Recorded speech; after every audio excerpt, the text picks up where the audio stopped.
ए सखी, दुल्हा जी तो मड़वा में आ गईनी। अरे हाँ ए सखी।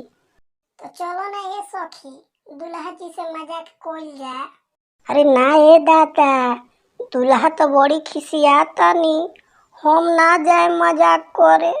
दुल्हा तो मिलले अनाड़ी हो, हम करेला दिही गारी हो। कि दुल्हा तो मिलले अनाड़ी हो, हम करेला दिही गारी हो। आइल बड़े कोरे बियाहवा, सखी आंगन में कोइल तबाहवा। दुल्हावा फुलहावा बाड़े हो, के बड़ी खिसियाता रे हो। दुल्हावा फुलहावा बाड़े हो, के बड़ी खिसियाता।